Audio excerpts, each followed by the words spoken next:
स्वागत है सारे दर्शकों का ਚੱਕ ਦੇ ਸਪੋਰਟਸ ਦੇ ਵਿੱਚ। ਮੈਂ ਸੁਪ੍ਰੀਤ ਸਿੰਘ ਕਾਲੋਂ। ਸਭ ਤੋਂ ਪਹਿਲਾਂ ਵੇਖਦੇ ਹਾਂ ਕਿ ਅੱਜ ਕੀ ਰਹੇਗਾ ਖਾਸ। ਹਿਸਾਰ ਦੀ ਪਹਿਲਵਾਨ ਗੀਤਿਕਾ ਜਾਖੜ ਸਕਾਟਲੈਂਡ ਦੇ ਵਿੱਚ ਹੋਣ ਵਾਲੀਆਂ ਕਾਮਨਵੈਲਥ ਖੇਡਾਂ ਦੇ ਲਈ ਦਿਖਾਏਗੀ ਆਪਣਾ ਹੁਨਰ। 63 ਕਿਲੋ ਭਾਰ ਵਰਗ ਵਿੱਚ ਹੋਈ ਹੈ ਚੋਟ। ਟੈਨਿਸ ਦੀ ਦੁਨੀਆ ਦੇ ਵਿੱਚ ਉੱਭਰ ਰਹੇ ਕੁਝ ਨਵੇਂ ਸਿਤਾਰੇ, ਨਾਮ ਹੈ ਸਹਿਜ ਅਤੇ ਸਰਬਜੋਤ। ਫੀਫਾ ਵਰਲਡ ਕੱਪ ਦੇ ਵਿੱਚ ਸਪੇਨ ਦੀ ਹੋਈ ਸ਼ਰਮਨਾਕ ਹਾਰ 32ਵੇਂ ਨੰਬਰ ਦੀ ਟੀਮ ਚਿਲੀ ਨੇ ਹਰਾਇਆ। ਅਤੇ ਆਇਰਨ ਬॉडीਜ਼ ਦੇ ਵਿੱਚ ਅੱਜ ਵਾਰੀ ਹੈ ਯੋਗਾ ਦੀ। ਯੋਗਾ ਦੇ ਗੁਰ ਸਿਖਾਏਗੀ ਯੋਗਾ ਐਕਸਪਰਟ ਪ੍ਰਿਯੰਕਾ। ਹਿਸਾਰ ਦੀ ਪਹਿਲਵਾਨ ਗੀਤਿਕਾ ਜਾਖੜ ਸਕਾਟਲੈਂਡ ਦੇ ਵਿੱਚ ਹੋਣ ਵਾਲੀਆਂ ਕਾਮਨਵੈਲਥ ਖੇਡਾਂ ਦੇ ਲਈ ਆਪਣਾ ਹੁਨਰ ਦਿਖਾਏਗੀ। ਗੀਤਿਕਾ ਜਾਖੜ ਨੇ 63 ਕਿਲੋ ਭਾਰ वर्ग ਦੇ ਵਿੱਚ ਆਪਣੀ जगह पक्की कर ली है। गीतिका से हमें बहुत उम्मीदें हैं जी कि मेडल लेके आएगी गीतिका और देश का नाम रोशन करेगी, अपने माँ बाप का भी। गीतिका से हमें 2010 कॉमनवेल्थ गेम से में भी बहुत उम्मीदें थी, लेकिन बैड लक की चोट लग गई, लेकिन भगवान ने हमारी सुनी और इस बार गीतिका अवश्य मेडल लेके आए। हमें बहुत बढ़िया उम्मीदें हैं, बहुत बढ़िया लड़की है, अभी तैयारी है ओलंपिक की। हम सोच रहे हैं कि 2016 का ओलंपिक खेले और भगवान चाहे, भगवान की कृपा रहेगी और देशवासियों की दुआ रहेगी तो ओलंपिक भी खेलेंगे। वाकई मेहनत करी है। मैंने कहा था बेटी या तो मैट पे मत चढ़ना, चढ़े तो मतलब जो है ना अपने मन के अरमान पूरे करके उतरना, नहीं मत चढ़ना। बाउट शुरू होने से पहले फ़ोन किया, मैं बेटी ठीक है, फ़ोन आ गया। और अपनी दुआएं ऐसी होनी चाहिए तने मतलब जो है ना मैट पे चढ़ने तेरी भूख कम नहीं होनी चाहिए। बोले अंकल होने नहीं दूंगी, मतलब बोला फर्क नहीं आने दूंगी किसी बात का। और उसके 1.5 घंटे बाद जो ना वो रिजल्ट मेरे को मिला, सीना चौड़ा हो गया मेरा इस बात से। चंडीगढ़ स्थित दिव्या पब्लिक स्कूल की टेनिस अकेडमी विखे टेनिस टूर्नामेंट करवाया जा रहा है, जिस 60 तो 70 खिडारियों ने हिस्सा लिया है। साडी सहयोगी मनप्रीत कौर ने नवे उभर रहे खिडारी सहज पुंछ दे नाल खास गलबात की है। की कहा उन्होंने, आओ सुनते हैं। टेनिस टूर्नामेंट चंडीगढ़ के दिव्या पब्लिक स्कूल विखे करवाया जा रहा है। इस वेले मेरे नाल मौजूद ने टॉप सीड प्लेयर सहज पुंछ ने अंडर 14 कैटेगरीज विच पीयूष ਨੂੰ ਹਰਾ ਕੇ ਕੁਆਟਰ ਫਾਈਨਲ 'ਚ ਆਪਣਾ ਨਾਮ ਦਰਜ ਕਰਾਇਆ। ਤੇ ਕਰਦੇ ਹਾਂ ਸਹਿਜ ਨਾਲ ਗੱਲ। ਸਹਿਜ, ਸਭ ਤੋਂ ਪਹਿਲਾਂ ਤੁਸੀਂ ਇਹ ਦੱਸੋ, ਤੁਸੀਂ ਕਾਫੀ ਚੰਗੀ ਖੇਡ ਪ੍ਰਦਰਸ਼ਨੀ ਕਰ ਰਹੇ ਹੋ ਤੇ ਤੁਸੀਂ ਪੀयूष ਨੂੰ ਹਰਾ ਕੇ ਕਿੱਦਾਂ ਮਹਿਸੂਸ ਕਰ ਰਹੇ ਹੋ? It was a nice experience, मज़ा आया। वो शायद यहीं पे रहता है, यहीं पर खेलता है इसी अकेडमी में। उसके साथ स्टार्टिंग से एंड तक मेरी एक ही स्ट्रैटेजी थी, वही के उसके साथ एग्रेसिव खेलना है। ਤੁਸੀਂ ਕਦ ਤੋਂ ਲੌਨ ਟੈनिस ਨਾਲ ਜੁੜੇ ਹੋਏ ਹੋ? अराउंड 6 years हो गए ने। ਤੇ ਕਿੰਨਾ ਕੁ ਸਮੇਂ ਤੁਹਾਨੂੰ ਇਸ ਸਪੋਰਟ ਨੂੰ ਦੇਣਾ ਪੈਂਦਾ है? 2 hours हर दिन देना पड़ता है। 1.5 hour तक तो टेनिस होती है, बट हाफ एन आवर जैसे फिटनेस स्टार्टिंग का वार्म अप भी हाफ एन आवर, तो अराउंड 2.5 hours तक हो जाते हैं। ਅੱਗੇ ਤੁਸੀਂ ਆਪਣੇ ਆਪ ਨੂੰ ਕਿੱਥੇ ਦੇਖਣਾ ਚਾਹੁੰਦੇ ਹੋ?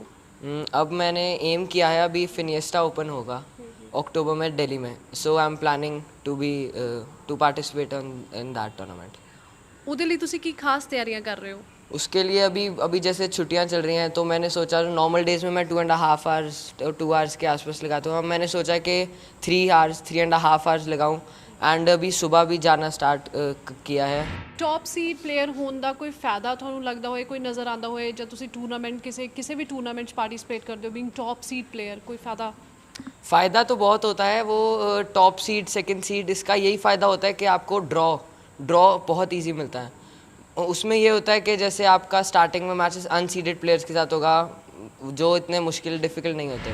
एंड में कितना प्रेशर लगता है आपको?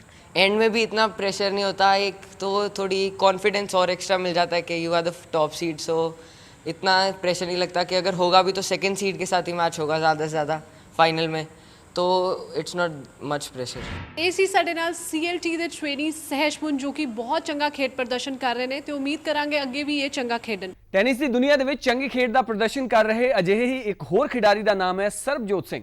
ਸਰਬਜੋਤ ਸਿੰਘ ਦੇ ਨਾਲ ਵੀ ਖਾਸ ਗੱਲਬਾਤ ਕੀਤੀ ਹੈ ਸਾਡੀ ਸਹਿਯੋਗੀ ਮਨਪ੍ਰੀਤ ਕੌਰ ਨੇ। ਅੰਡਰ 12 ਅਤੇ ਅੰਡਰ 14 ਕੈਟਾਗਰੀ ਦੇ ਖਿਡਾਰੀ ਸਰਬਜੋਤ ਇਸ ਵੇਲੇ ਮੇਰੇ ਨਾਲ ਮੌਜੂਦ ਨੇ। ਸਰਬਜੋਤ ਕਾਫੀ ਚੰਗਾ ਖੇਡ ਪ੍ਰਦਰਸ਼ਨ ਕਰ ਰਹੇ ਹਨ ਤੇ ਕਰਦੇ ਹਾਂ ਸਰਬਜੋਤ ਨਾਲ ਗੱਲ।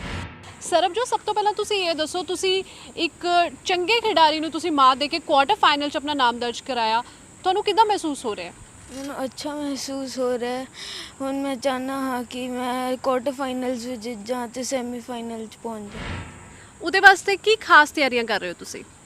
ਮੈਂ ਹੁਣ ਅੱਛੀ ਪ੍ਰੈਕਟਿਸ ਕਰਾਂਗਾ ਤੇ ਹੁਣ ਮੇਰਾ ਅਰਚਿਤ ਨਾਲ ਮੈਚ ਹੈ, ਉਹ ਵੀ ਮੇਰੇ ਨਾਲ ਖੇਡਦਾ 42 'ਚ ਖੇਡਦਾ ਤੇ ਮੈਂ ਉਹਨੂੰ ਕਈ ਵਾਰ ਹਰਾਇਆ ਵੀ ਹੈਗਾ ਤੇ ਕਈ ਵਾਰ ਹਾਰਿਆ ਵੀ ਹੈਗਾ।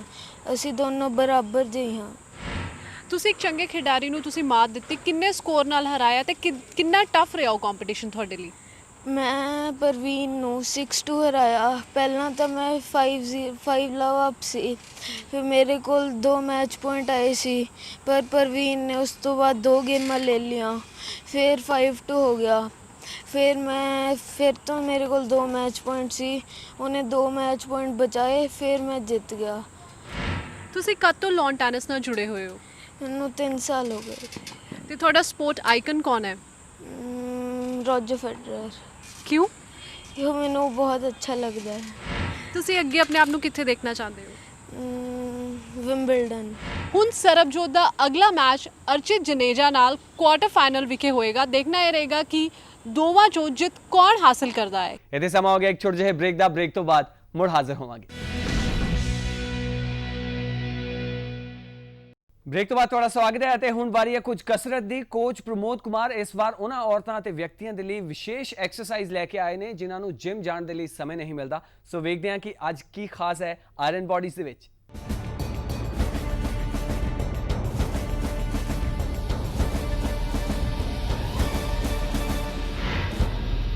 ਦੋਸਤੋ ਅਕਸਰ ਇਹ ਦੇਖਿਆ ਗਿਆ ਕਿ ਜਿਹੜੇ ਮੁੰਡੇ ਕੁੜੀਆਂ ਜਿਮ ਦੇ ਵਿੱਚ ਟ੍ਰੇਨਿੰਗ ਕਰਦੇ ਨੇ ਉਹ ਬਹੁਤੇ ਫਲੈਕਸੀਬਲ ਨਹੀਂ ਹੁੰਦੇ। ਆਖਰ ਕਿਉਂ ਨਹੀਂ ਉਹ ਫਲੈਕਸੀਬਲ ਹੁੰਦੇ ਇਹਨੇ?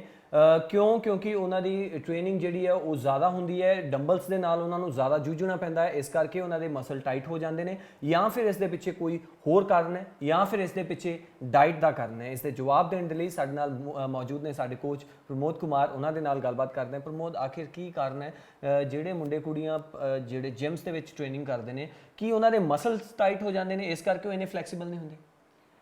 देखिए इसी वजह यही है क्योंकि असल में क्या होता है, वो जितने भी हैं आजकल, जितने भी आप जिम में देखेंगे वो वेट ट्रेनिंग जब करते हैं तो वेट ट्रेनिंग एक वो वेट के साथ करते हैं। वेट करने के साथ उनका मसल्स पंप हो जाता है और स्टिफ भी हो जाता है, लेकिन उसको ख़त्म करने के बाद वो फ्लेक्सिबिलिटी के लिए और उसको रिलैक्स करने के लिए स्ट्रेचिंग नहीं करते हैं। अगर वो उसको प्रॉपर तरीके से जो उन्होंने वर्कआउट किया है उसको टारगेट जिस मसल्स को किया है, अगर उस पर अगर वो फोकस करके अगर वो फ्लेक्सिबिलिटी का अगर स्ट्रेचिंग करते हैं फ्लेक्सिबिलिटी के लिए, तो उनकी फ्लेक्सिबिलिटी भी बढ़ेगी। और एक चीज़ और कि ज़्यादातर लोग फ्लेक्सिबिलिटी के लिए जब भी स्ट्रेचिंग करते हैं जी, तो उसे होल्ड नहीं करते हैं। वो ज़्यादातर और डायनामाइक स्ट्रेचिंग करेंगे या वार्म अप करेंगे, जबकि वो नहीं करना चाहिए। स्टैटिक स्ट्रेचिंग करनी चाहिए जिसमें होल्ड करना होता है हमें 8 to 10 सेकंड। अगर हम उसको उस तरीके से करेंगे तो उनको बहुत अच्छा रिजल्ट भी आएगा और उनकी बॉडी भी फ्लैक्सीबल रहेगी। सो टुक दी गल ये है कि जेकर तुसी ये सोचते जे कि तुसी जिम जाते जे तो तुसी फ्लैक्सीबल नहीं हो सकते तो तुसी बिल्कुल ही गलत सोच रहे हो। दरअसल गल ये है कि जो तुसी अपनी एक्सरसाइज जिम दे विच ट्रेनिंग करते जे उस वेले तुसी 15-20 रैपीटिशन मारे होंदे ने, तुहाडे बिल्कुल जिहड़े मसल वो टाइट हो जाते हैं। पर थोड़ी देर बाद जदों तुसी अपनी एक्सरसाइज कंप्लीट कर लेंदे जे, तुहाडे मसल्स थोड़े लूज होंदे ने, उस तो बाद फ्लैक्सीबिलिटी एक्सरसाइजेस करनियां बहुत जरूरी होंदियां ने। जेकर तुसी वो फ्लैक्सीबिलिटी एक्सरसाइजेस बहुत चंगे तरीके दे नाल निभाउंदे जे करदे जे तां तुसी भी दूसरियां खेडां दे खिडारियां दे वांगू फ्लैक्सीबल हो सकदे जे। जिस तरह कि तुसी ऋतिक रोशन नूं ही लै लो, बड़ी चंगी बड़ी सोहनी बॉडी दे मालक ने, पर फ्लैक्सीबल भी किसी तो घट नहीं ने। तो आज देखते हैं कि साडे कोच प्रमोद कुमार साडे वास्ते फ्लैक्सीबिलिटी वास्ते की एक्सरसाइजेस लेके आए ने। प्रमोद, आज फ्लैक्सीबिलिटी वास्ते की करवाने वाले हैं? आज मैं योगा के कुछ आसन लेकर आया हूँ आप लोगों के लिए और कुछ फ्लैक्सीबिलिटी के लिए एक्सरसाइजेस। सो योगा के कुछ आसन ने, आज नाल ही कुछ फ्लैक्सीबिलिटी दियां एक्सरसाइजेस कर दें शुरुआत।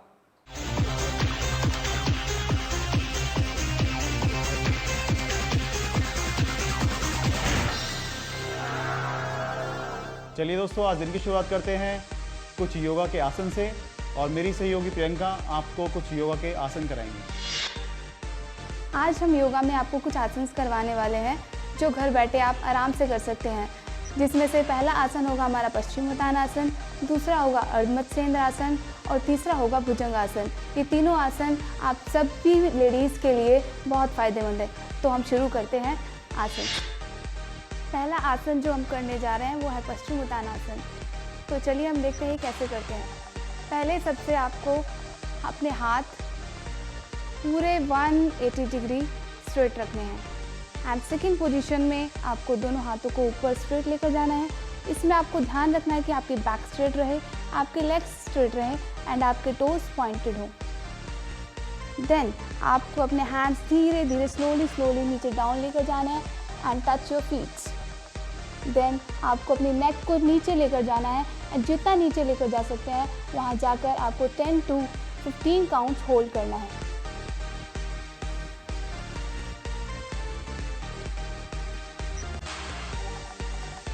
देन अगेन आप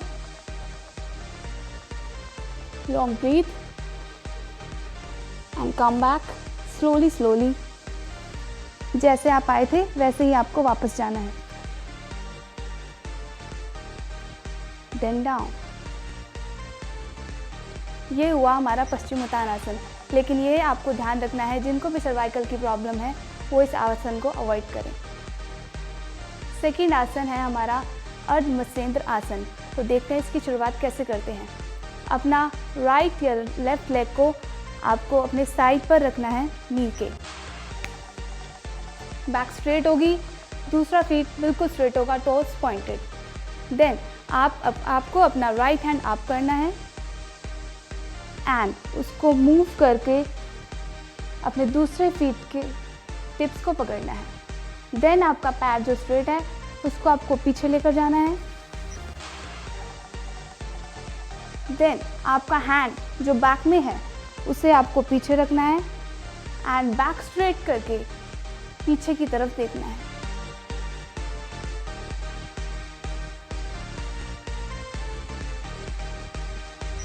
एंड उसी तरह वापस आएंगे जिस तरह हम गए थे। अपने हाथ को स्लोली वापस लेकर आना है। देन आपका पैर जो फोल्ड है उसको आपको स्ट्रेट करना है। देन आपका लेग जो बैक में है उसको भी धीरे धीरे स्लोली वापस लाना है। इस आसन को भी आपको 10 to 15 मिनट्स होल्ड करना है और जो एक बारी आसन कर ले वो 2 या 3 बार इसको दोहरा सकते हैं।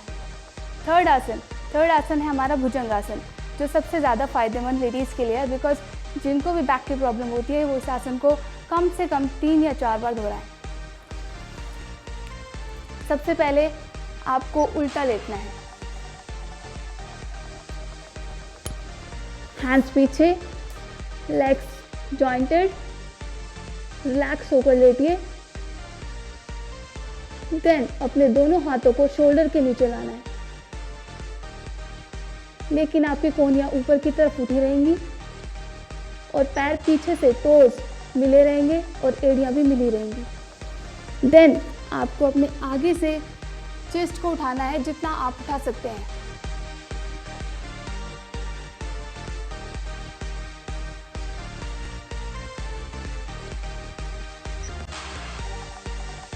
Then slowly come back। जैसे हम गए थे वैसे ही हम वापस आएंगे।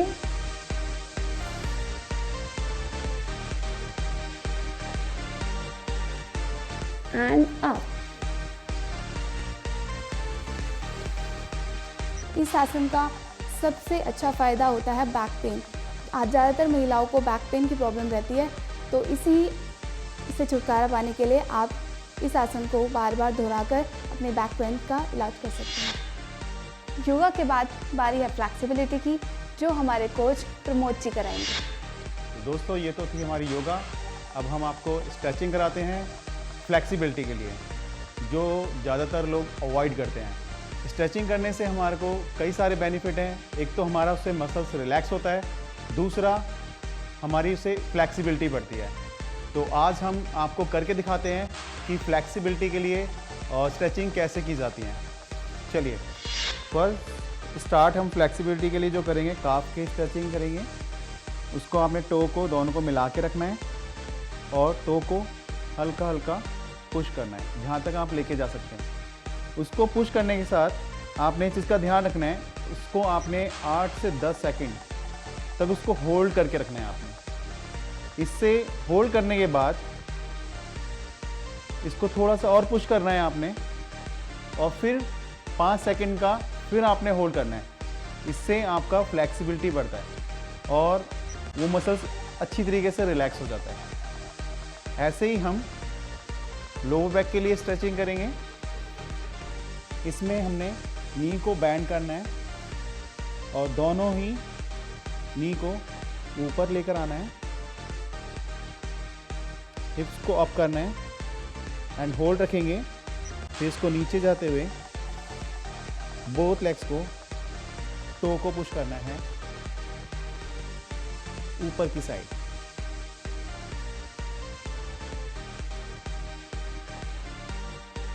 And relax.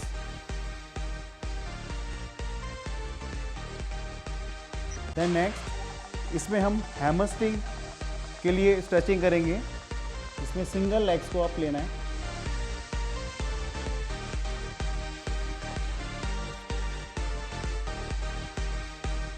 उसको अपनी चेस्ट से हील को लगा के रखना है आपने।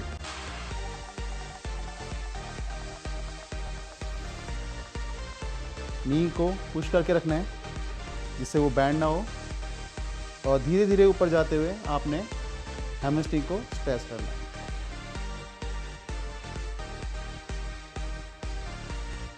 And relax.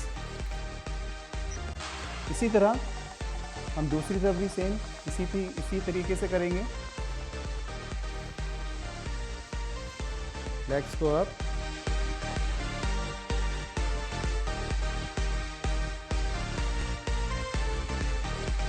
knee straight and hold 8 to 10 seconds and up 4 to 5 seconds। इस चीज़ का ध्यान रखें, इसमें जर्क बिल्कुल भी ना दें, क्योंकि जर्क देने पे मसल्स आपका सामने वाले का ब्रेक भी हो सकता है।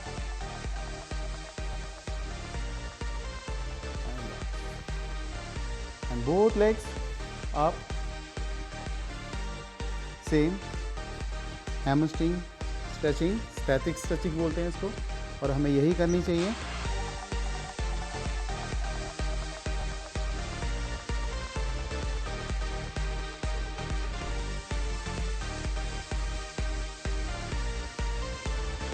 And relax, slow down। अब हम back side लेटेंगे।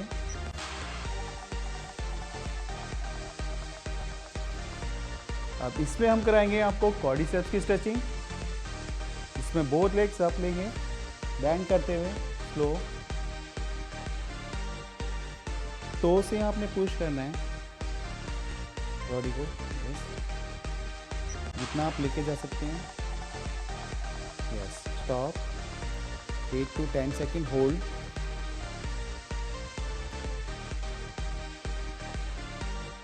then push, 5 second hold,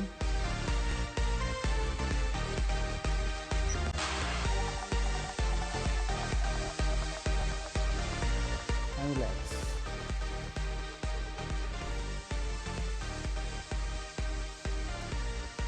तो दोस्तों ये थी हमारी क्वाड्रिसेप्स और हैमस्ट्रिंग की स्ट्रेचिंग, जिससे आपकी फ्लेक्सिबिलिटी भी बढ़ती है और हमें इंजरी होने का खतरा भी कम रहता है। तो जब भी आप वर्कआउट करें तो फ्लेक्सिबिलिटी के लिए स्ट्रेचिंग जरूर कीजिए।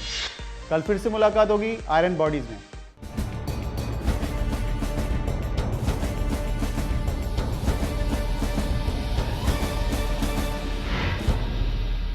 ਇਹ ਸਮਾਂ ਹੋ ਗਿਆ ਇੱਕ ਹੋਰ ਛੋਟੇ ਜਿਹੇ ਬ੍ਰੇਕ ਦਾ। ਬ੍ਰੇਕ ਤੋਂ ਬਾਅਦ ਮੁੜ ਹਾਜ਼ਰ ਹੋਵਾਂਗੇ।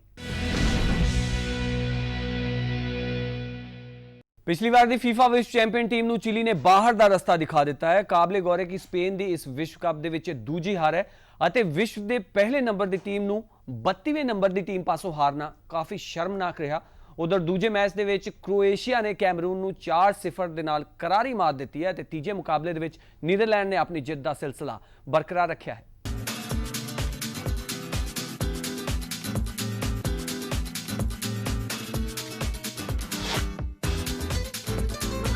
ਰੱਖਣ ਦੇ ਲਈ ਦੋਨਾਂ ਨੂੰ ਹਰ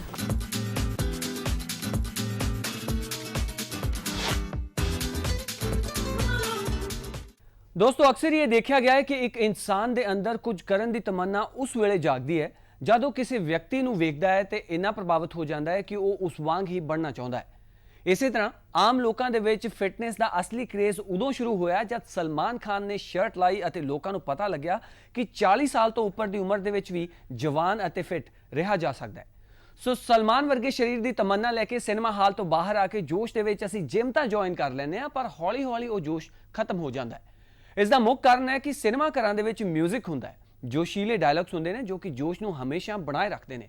ਸੋ ਟੁਕਦੀ ਗੱਲ ਇਹ ਹੈ ਕਿ ਜਦ ਵੀ ਜਿਮਿੰਗ ਕਰੋ ਆਪਣਾ ਪਸੰਦੀਦਾ 뮤직 ਨਾਲ ਲੈ ਕੇ ਜਾਓ ਤਾਂ ਜੋ ਕਿ ਤੁਹਾਡਾ ਜੋਸ਼ ਵੀ ਕਿਤੇ ਖਤਮ ਨਾ ਹੋ ਜਾਵੇ। ਸੋ ਫਿਲਹਾਲ ਅੱਜ ਦੇ ਐਪੀਸੋਡ ਦੇ ਵਿੱਚ ਇੰਨਾ ਹੀ। ਇਸ ਦੇ ਨਾਲ ਹੀ ਇਸ ਪ੍ਰੋਗਰਾਮ ਨੂੰ ਅਸੀਂ ਹੋਰ ਚੰਗਾ ਕਿਵੇਂ ਬਣਾ ਸਕਦੇ ਹਾਂ, ਇਸ ਲਈ ਤੁਸੀਂ ਸਾਨੂੰ ਆਪਣੇ ਸੁਝਾਅ ਭੇਜ ਸਕਦੇ ਹੋ। ਸਾਡਾ ਈਮੇਲ ਆਈਡੀ ਹੈ feedback@ptcnetwork.tv। ਕੱਲ ਸ਼ਾਮ 5:30 ਵਜੇ ਫਿਰ ਮੁਲਾਕਾਤ ਹੋਵੇਗੀ। ਤਦ ਤੱਕ ਦੇ ਲਈ ਚੱਕ ਦੇ ਸਪੋਰਟਸ।